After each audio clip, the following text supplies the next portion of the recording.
Assalamualaikum warahmatullahi wabarakatuh. Perkenalkan, nama saya TB Aryamanda.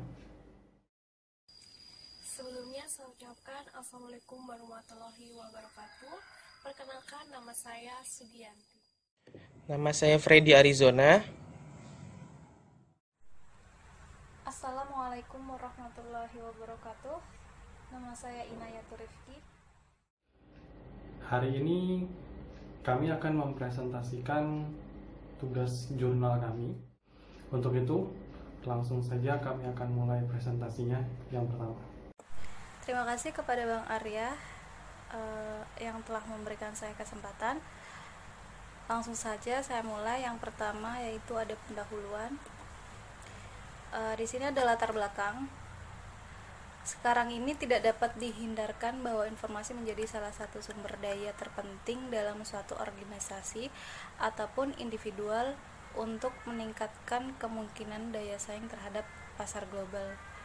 Oleh karena itu, organisasi-organisasi mencoba untuk menerapkan sistem ataupun teknologi yang berhubungan dengan informasi, baik itu agar dapat meningkatkan efektivitas kerja ataupun proses bisnis, juga mampu memberikan tekanan dalam persaingan bisnis.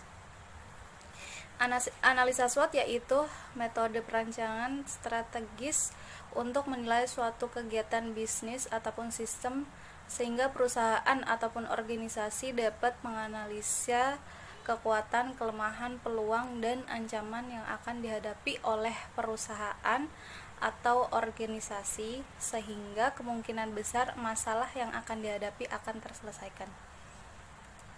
Bandung Insight yang beralamat di Bukit Mekar Indah G10 RT 2 RW 21 Desa Cemakar Kecamatan Cilenyi Kabupaten Bandung 20623 merupakan salah satu perusahaan baru yang bergerak pada multi bidang, mulai dari turis information center sampai kepada sistem informasinya sendiri. Berdasarkan pengamatan di atas, penulis tertarik untuk mencoba membuat judul analisa strategi sistem informasi menggunakan metode SWOT di Bandung Insight. Tinjauan pustaka, perencanaan strategis SI atau sistem informasi.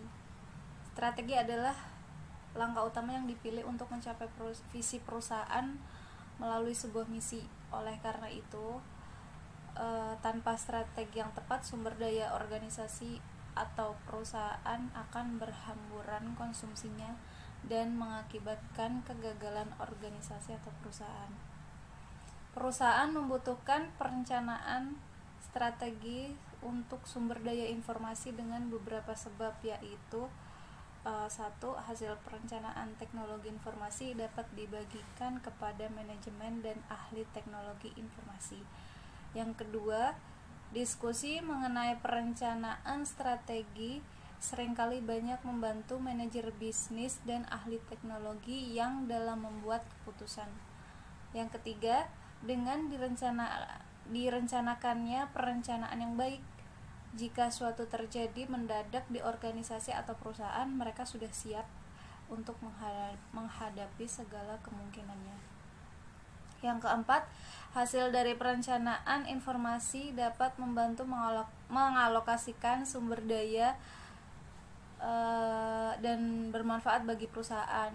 Yang kelima, banyak manajer meminta kenaikan anggaran yang besar untuk mengembangkan teknologi informasinya. Yang keenam, membantu pemasok adalah salah satu rencana efektif bagi organisasi atau perusahaan untuk berkomunikasi dengan pemasok. Selanjutnya ada analisa SWOT. Konsep manajemen strategi ini dimulai dari penyesuaian perusahaan dengan lingkungan internal maupun eksternal. Di sini ada strength atau kekuatan, weakness atau kelemahan, opportunities, peluang, dan threat, ancaman. Analisa SWOT mengidentifikasikan faktor-faktor internal perusahaan sebagai strength dan weakness. Sementara untuk faktor yang eksternal itu opportunities dan threat. Analisis strength dan weakness.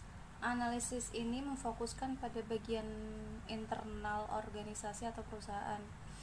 Pengidentifikasian terhadap kekuatan dan kelemahan yang terdapat dalam perusahaan harus dilakukan, karena dengan mengetahui setiap kekuatan dan kelemahan maka level perusahaan bisa diketahui. Penelitian mengenai strength dan weakness sifatnya secara objektif akan timbul disebabkan oleh banyaknya kegagalan, keterlambatan maupun keberhasilan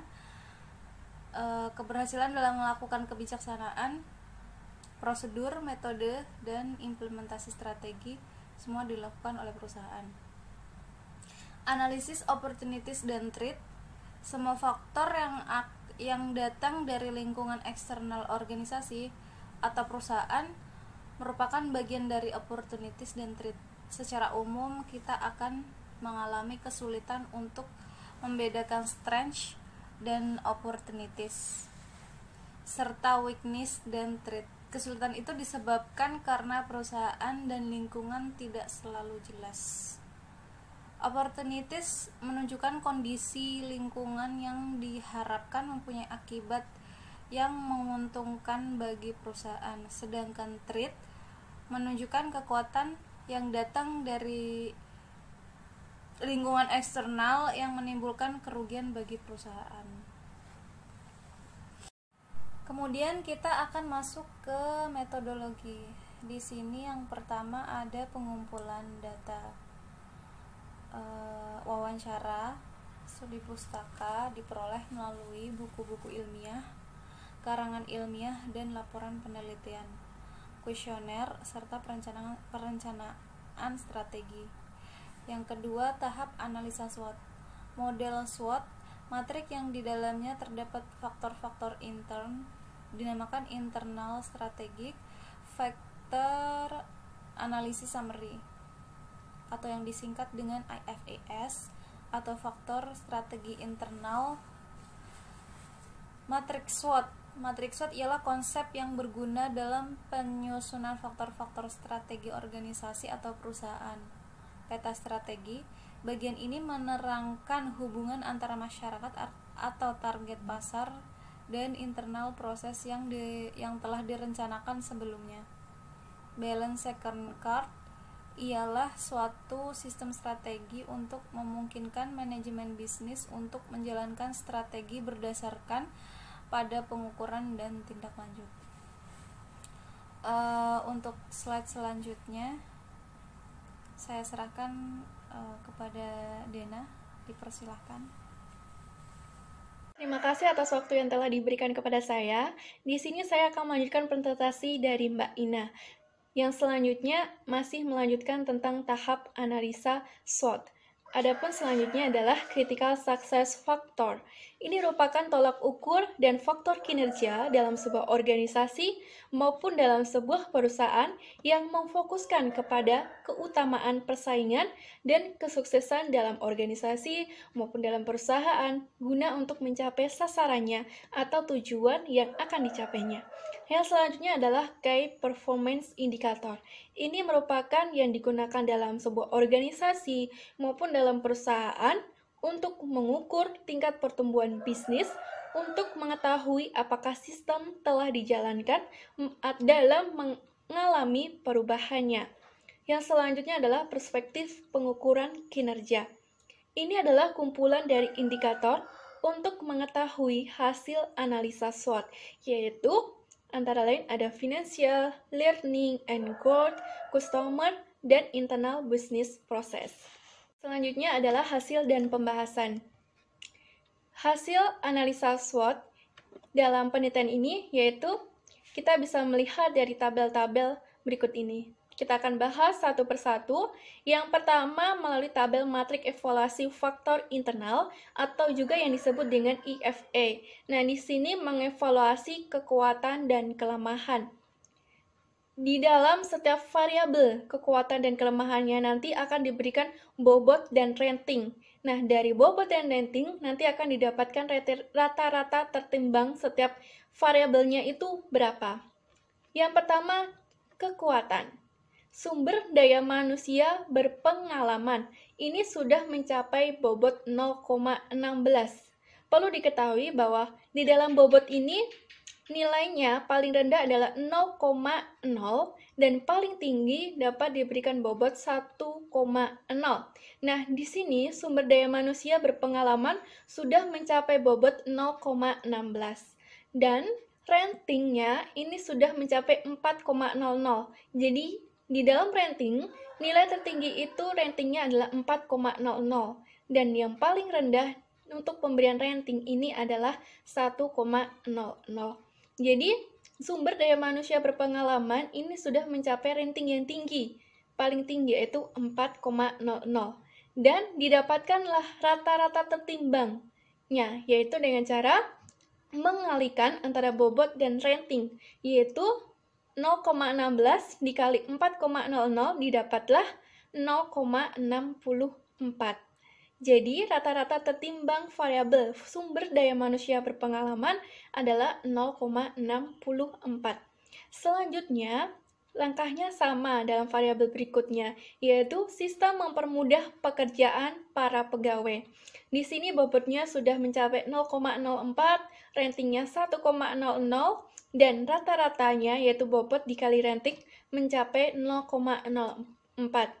Kemudian selanjutnya adalah sistem keamanan yang mudah diawasi, sudah mencapai rata-ratanya 0,44. Kemudian keamanan data terjaga, ini juga mencapai 0,18 rata-ratanya. Kemudian selanjutnya setiap pegawai mempunyai keahlian yang berbeda. Ini rata-rata timbangnya sudah mencapai 0,08. Selanjutnya, tersedia modul-modul yang dapat membantu dalam proses pengolahan data, mencapai 0,12. Selanjutnya, semua unit-unit komputer sudah terhubung dalam satu jaringan LAN. Ini masih mencapai rata-rata tertimbangnya 0,10. Selanjutnya, akses jaringan internet di atas 75 Mbps. Ini mencapai 0,64. Selanjutnya adalah kelemahan. Di kelemahan ini yaitu antara lain jumlah karyawan di bawah 20 orang.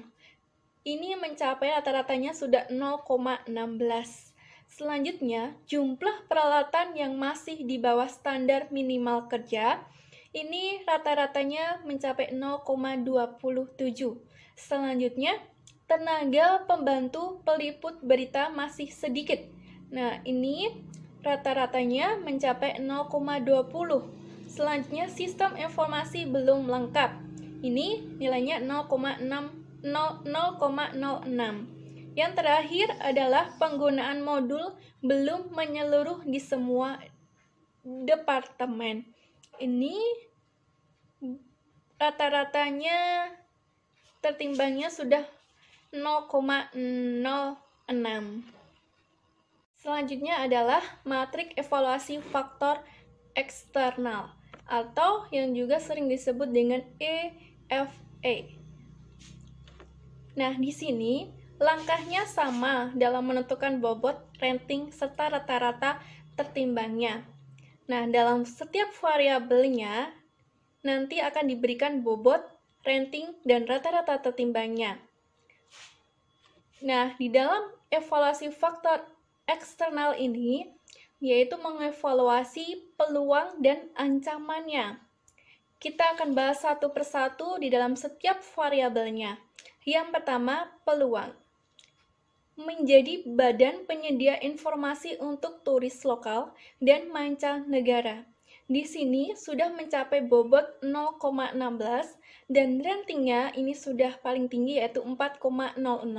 Nah, maka didapatlah rata-rata tertimbangnya, yaitu dengan cara mengalihkan antara bobot dan rating.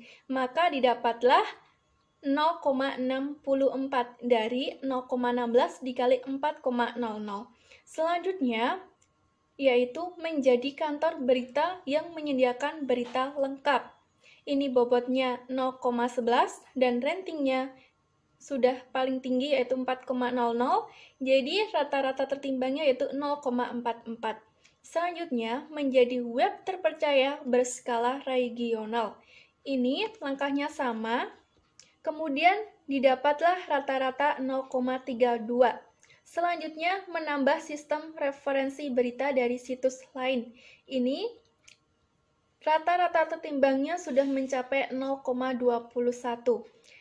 Selanjutnya adanya software open source. Ini rata-ratanya sama, masih 0,21. Selanjutnya ancaman. Pegawai kurang berpengalaman dibandingkan dengan pegawai para pesaing. Ini bobotnya mencapai 0,08 dan ratingnya ini masih 3,00 dan maka didapatlah rata-rata tertimbangnya yaitu 0,24 dari 0,08 dikali 3,00. Yang selanjutnya adalah daya tarik masyarakat untuk membaca berita masih sedikit. Ini rata-ratanya 0,21. Selanjutnya kurangnya pegawai pencari berita. Ini didapat 0,22. Selanjutnya admin bekerja sendiri untuk mengelola dan memeriksa validasi berita. Ini mencapai masih rendah 0,08. Yang terakhir adalah banyaknya startup yang serupa berkembang secara bersamaan. Ini mencapai rata-rata tertimbangnya yang didapat adalah 0,48. Selanjutnya adalah peta strategis. Ini adalah mendokumentasikan tujuan dan strategi utama yang harus dikejar dalam mencapai tujuan oleh perusahaan Bandung Insight, yaitu yang pertama adalah target pasar calon pelanggan. Di sini yang pertama adalah meningkatkan sistem yang mempermudah pegawai untuk memfasilitasi target pasar. Yang kedua, membuat menu komentar ataupun membuat pertanyaan. Guna untuk apa? Guna untuk memberikan saran penerima, saran dari target pasar dan publik. Yang ketiga adalah membuat website yang menarik agar meningkatkan daya tarik membaca pada target pasar dan publik. Tentu saja kalau websitenya menarik, maka membaca itu tidak merasa bosan. Dan sebaliknya kalau websitenya itu kurang menarik, tentu pembacanya pun hanya sedikit. Maka perlu website yang menarik. Selanjutnya adalah proses internal bisnis. Yang dilakukan adalah menggunakan informasi berita untuk membantu pegawai membuat dan mengolah berita sesuai dengan fakta dengan detail yang lebih dalam dari sarana informasi biasa. Yang dilakukan selanjutnya adalah bisa sumber daya manusia yang berpengalaman dan narasumber memengaruhi kualitas berita ataupun informasi. Baiklah, terima kasih Sugianti untuk kesempatan yang diberikan kepada saya. Baik, di slide 15 ini saya akan meneruskan presentasi yang telah dipaparkan oleh Sugianti sebelumnya, yaitu masuk pada tema di pembelajaran dan pertumbuhan, di mana untuk meningkatkan growth dari para karyawannya, maka diperlukan untuk mengadakan pelatihan rutin bagi para pegawai untuk memaksimalkan potensi secara individual. Kemudian menambahkan admin untuk mengelola berita agar beban kerja tidak terlalu berat, serta informasi selalu update. Website juga menyediakan informasi yang detail dengan tata cara penulisan yang menarik. Dan yang ke-9, membuat topik informasi yang tentunya juga menarik. Baik, pada slide ke-16 ini menjelaskan tentang memilih key performance indicator. Maka apa kemudian memilih untuk key performance indicator menjadi hal yang cukup penting, karena dari sinilah sebetulnya kita bisa mengukur seberapa pesat target yang telah kita target yang ingin kita capai. Baik, untuk sasaran strategis, meningkatkan sistem yang mempermudah pegawai untuk melayani publik. Maka kemudian yang menjadi key performance indicator atau yang biasa dikenal sebagai KPI adalah presentasi jumlah kebutuhan informasi dengan target 100%. Maka inisiatif strategis yang diperlukan adalah meningkatkan informasi yang lebih bermanfaat untuk publik. Kemudian juga presentasi jumlah pelayanan pabriknya dengan target 100%, maka inisiatif strategisnya adalah meningkatkan pelayanan dalam menerima saran melalui question and ask dan selalu menjadikan informasi terbaru sebagai prioritas. Baik, di slide nomor 17 ini sasaran strategisnya adalah mengoptimalkan penggunaan sistem informasi berita untuk membantu pegawai dalam pembuatan dan pengelolaan informasi. Kemudian KPI-nya adalah presentasi mutu informasi dengan target 100%. Inisiatif strategisnya adalah meningkatkan ketepatan informasi sesuai yang dibutuhkan dan disarankan. Kemudian KPI yang lain adalah presentasi jumlah informasi yang diterbitkan tiap bulan dengan target juga 100%. Inisiatif strategisnya adalah meningkatkan kinerja pegawai dalam menerbitkan informasi. Selanjutnya, sasaran strategis mengadakan pelatihan pegawai secara rutin. Dengan KPI indeks keberhasilan pelatihan dengan target 75%, yaitu meningkatkan ketepatan waktu pelatihan agar pegawai segera mempraktekkan pelatihan yang didapat. Juga presentasi peningkatan kualitas pegawai dengan target 100%. Inisiatif strategisnya meningkatkan kualitas pegawai dalam kinerja kalian. KPI yang lainnya adalah persentase kepuasan kinerja pegawai yang sesuai dengan keahliannya dengan target 100%. Inisiatif strategisnya untuk meningkatkan kualitas kemampuan pegawai. Kemudian di sini juga kita bisa melihat analisa critical success faktornya. Sasaran strategisnya ialah meningkatkan sistem yang mempermudah pegawai untuk melayani publik. Inisiatif strategisnya meningkatkan informasi yang lebih bermanfaat untuk publik. Maka analisa sukses faktornya adalah kurangnya pengelolaan dalam membuat informasi. Kemudian aktivitas yang harus dilakukan adalah memberikan informasi sesuai dengan kenyataan. Di bawahnya kemudian meningkatkan layanan penerimaan saran melalui question and ask dan selalu memprioritaskan informasi terbaru. Analisa sukses faktornya adalah informasi belum tersampaikan dengan baik. Maka yang harus dilakukan untuk menjadi perbaikan adalah memberikan pelayanan terbaik kepada publik dengan menerima kritik dan saran. Baik, sasaran strategi selanjutnya adalah mengoptimalkan penggunaan sistem informasi berita untuk membantu pegawai dalam pembuatan dan pengelolaan informasi. Meningkatkan ketepatan informasi sesuai dengan kebutuhan. Analisa sukses faktornya kadang tidak terlalu sering terjadi kesalahan informasi tidak sesuai dengan bidangnya, maka aktivitas perbaikannya adalah memberikan pemahaman kepada pegawai agar tidak salah dalam membuat informasi dan sesuai dengan kebutuhan informasi yang dicari oleh publik. Kemudian meningkatkan kinerja pegawai dalam menerbitkan informasi dengan analisa sukses faktor yaitu kurangnya sumber daya manusia perusahaan. Maka aktivitas perbaikan adalah menambah jam kerja pegawai atau menambah sumber daya manusia, di mana sebetulnya kami lebih menyarankan untuk menambah sumber daya manusia. Kemudian di halaman 21 ini, inisiatif strategis yang lain adalah informasi yang dibutuhkan oleh publik. Analisa sukses faktornya kerjasama dengan pihak internal. Maka aktivitas yang perlu dilakukan adalah situs yang dibutuhkan publik sehingga bisa memperoleh informasi yang akurat. Kemudian inisiatif strategis meningkatkan kecepatan pengolahan informasi agar informasi selalu terupdate. Analisa sukses faktornya adalah informasi kurang cepat diberikan kepada publik.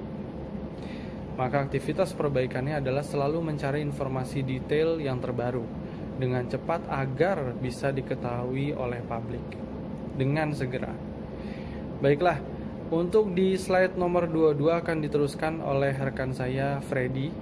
Freddy dipersilakan untuk meneruskan. Terima kasih atas waktu yang telah diberikan kepada saya. Ya, terima kasih untuk Saudara Tubagus. Di sini saya akan melanjutkan presentasi dari Saudara Tubagus masih tentang analisa critical success factor. Di slide ke-22 ini, dalam pengadaan pelatihan pegawai secara rutin, Inisiatif strategisnya adalah peningkatan ketepatan waktu pelatihan agar pegawai segera mempraktikkan pelatihan yang didapat. Sementara untuk analisa sukses faktornya adalah kurang pelatihan untuk meningkatkan kinerja. Untuk aktivitasnya adalah pengadaan pelatihan sesuai pegawai secara tepat. Kemudian untuk analisa inisiatif strategisnya, peningkatan kualitas pegawai dalam melakukan kinerja.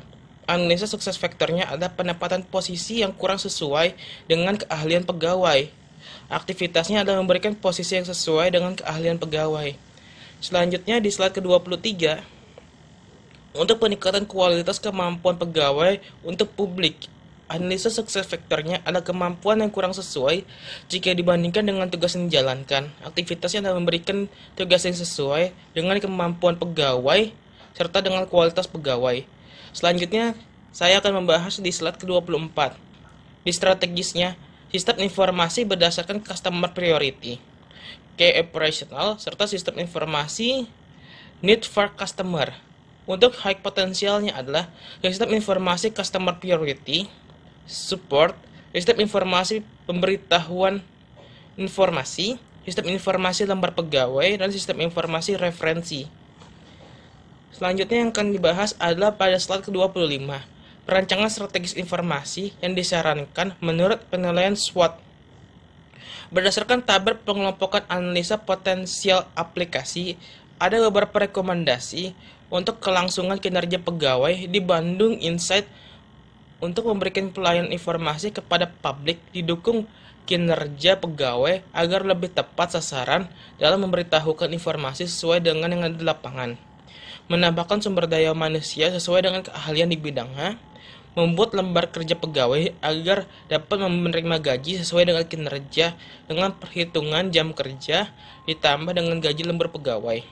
Selanjutnya adalah membuat sistem informasi need for customer agar publik dapat memberikan kritik dan saran sesuai dengan halaman questions dan tags dan acts untuk memperbaiki kualitas situs.